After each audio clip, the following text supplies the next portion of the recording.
Alright, today I'm going to be checking out the Colt Official Police. This one's going to be chambered in 38-200.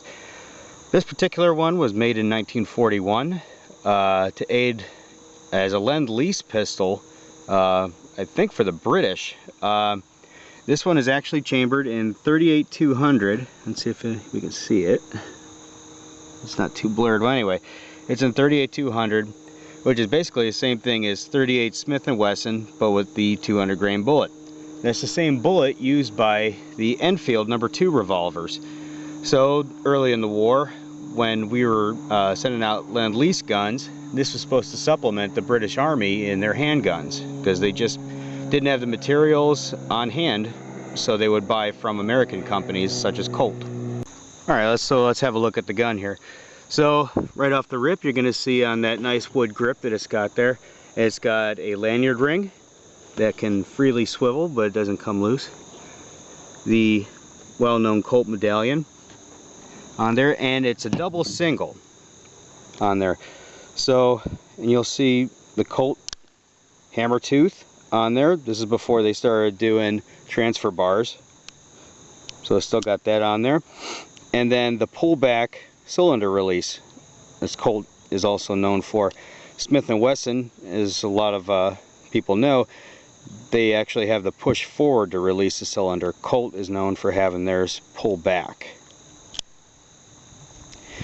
So the trigger is nice and smooth on the double action. A nice crisp single action trigger. Breaks like glass. Very smooth shooter. Very handy. This thing's probably at most 3.5 pounds. I don't know, I didn't weigh it. But it's very light, very handy, and easy in the hand. And it points just as well. You can see it's just got the notch rear sight like most Colts, and then it's got the raised front sight that's fixed on the barrel. The sights are always fixed on these old style Colts. Alright, so let's go ahead and shoot her.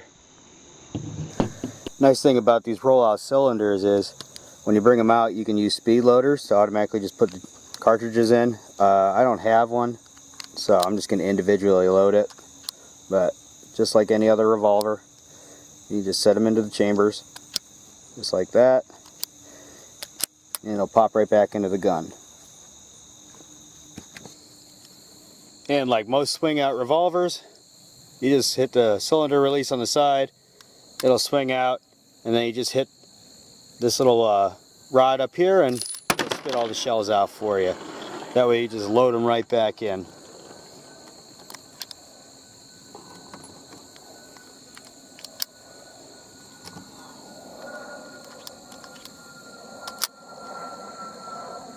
So one thing I experienced with using the Enfield No2 with these 38 Smith & Wessons, because it's chambered for the 38-22 or the 38-200, it actually shoots really low in the Enfield anyway. So let's see how the Colt does it.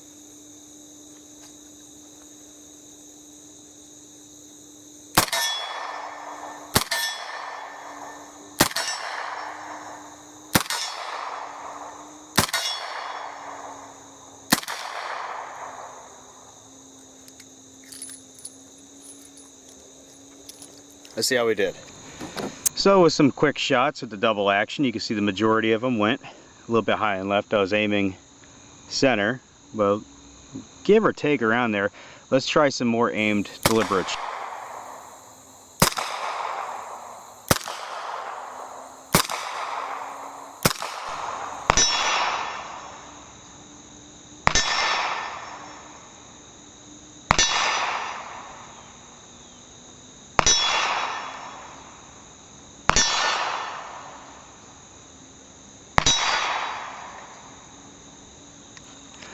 So at right around 75 feet, I don't have much to complain about.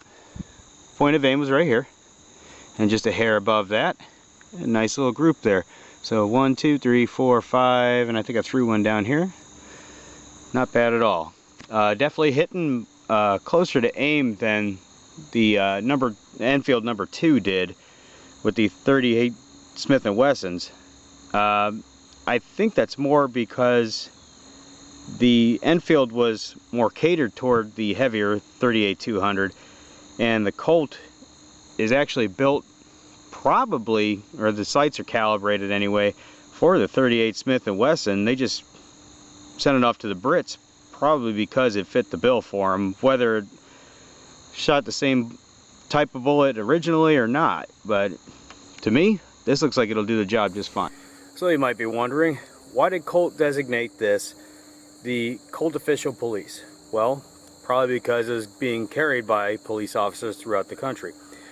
So typically at the time, police officers were carrying compact small pistols like this. They've been carrying them since the old Colt pocket pistols, the 1841, I believe it was, the little Colt pocket models.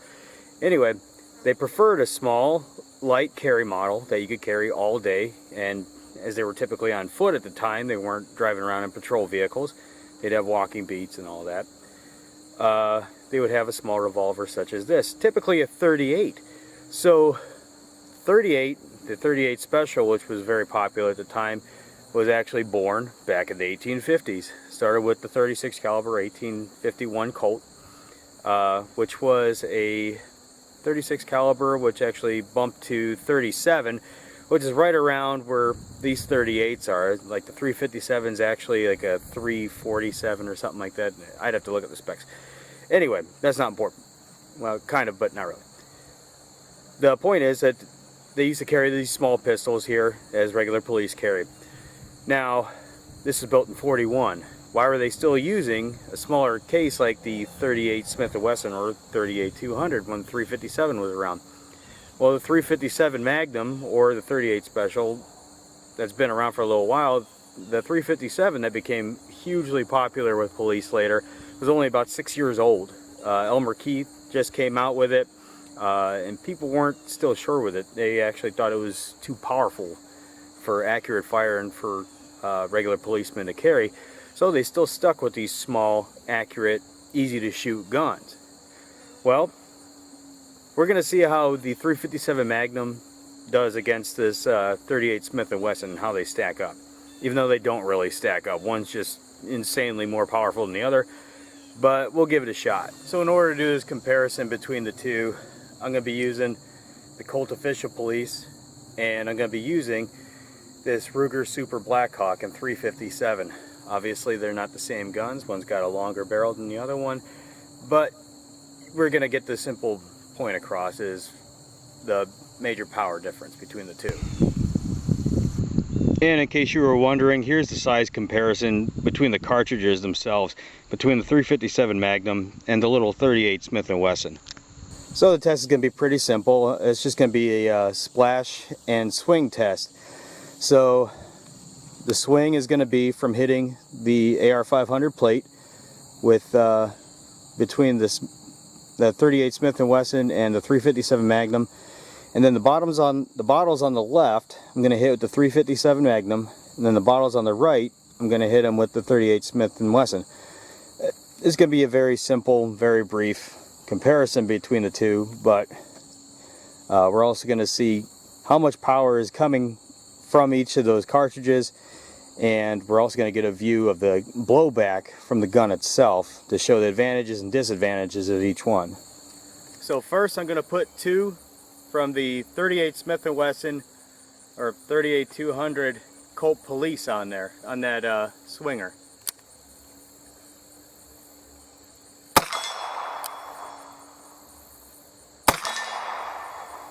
Now something you want to look at is where's the recoil on there. Watch the recoil on the gun. Next is the 357.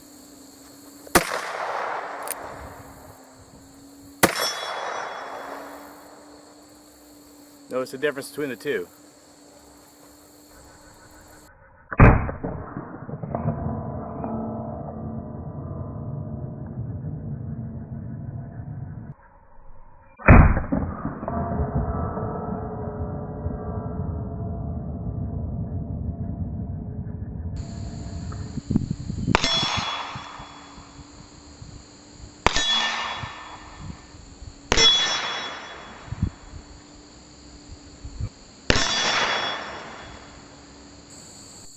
So next we're going to do the splash test. Remember, the left two are going to be a 357 Magnum. The two on the right are going to be the 38 Smith & Wesson.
So let's check out what happened with the 357.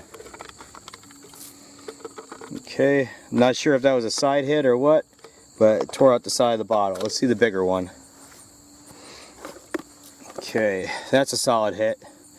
Right through there, and it tore out the whole back. So how about the 38 Smith & Wesson?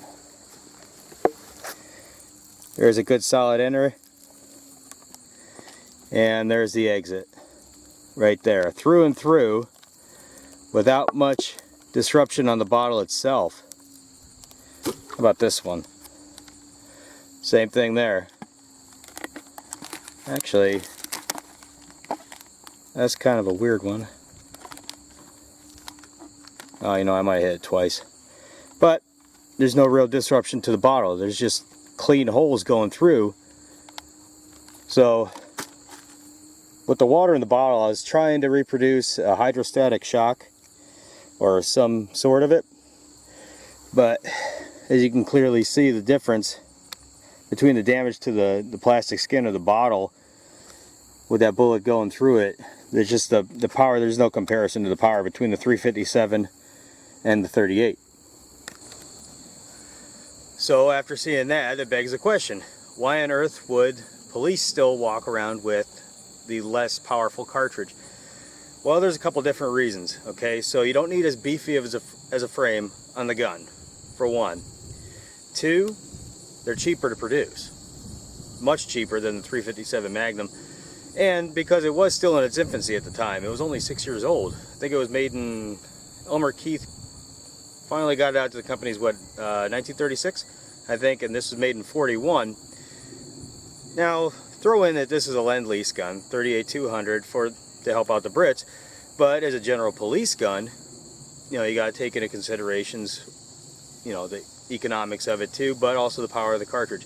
As we saw with the recoil, you don't want to have a huge recoil when you're walking a beat if you're having to shoot at somebody. You want to be able to get a quick shot and a quick follow-on shot. At that point, you want to just stop the threat. The power doesn't matter. Now, as a military weapon, yeah, you're going to want more power, okay, because you want to actually kill the target. This is just made to basically protect yourself or stop the threat. You can certainly stop somebody with a 38 Smith & Wesson. Is it going to be as fast as a stop with the 357? Probably not, unless you hit a vital. But you probably carry more cartridges. They're a lot lighter, they're cheaper to make, the frames are smaller, and they do the job. Also, something to consider is, and they probably didn't at the time, I don't know, I wasn't there, but they also had to consider over-penetration. You saw what happened with the 357. It went through that bottle, shredded it, and then kept on going. These, it went through the bottle, through and through, without much damage, but I doubt it went much further. Now, like we saw in the swing tests with the steel, okay, there's considerably less swing on there with the 38 as opposed to the 357. It's still enough to stop a man, not a problem, okay? But is it going to over travel through several walls? At the time, a lot of walls were made out of solid wood and weren't doing drywall and cheap things at the time. But also consider a lot of shacks and all that, you know, from the Great Depression. Things were a little bit cheaper back then, the Hoovervilles and that. Looking into the history, you can see there was a lot of reasons why they did this. Mostly probably economic. Probably not so much focused on the over travel and all that, but that's also something to consider now. So is there anything wrong with having a little 38 as a police gun? No, absolutely not. Are you going to get as much power out of it? No, not even close. But will it do the job? Yes, it will. It'll be easy to carry, it's accurate, and it's a smooth shooter. So the Colt Official Police wasn't limited to just the one I've got, the 38-200. These actually came in a variety of different calibers at the time, going from 22s, you had 32 20s, 38 specials, and even 41 long Colts. These enjoyed a lot of popularity from 1909 all the way over to 1969, I think. Very popular until they were finally updated and newer models took its place.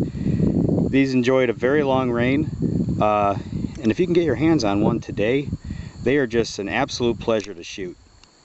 You can usually find them for a decent price. I got mine for almost a steal at my local shop, and I love it. I shoot this thing as much as I possibly can.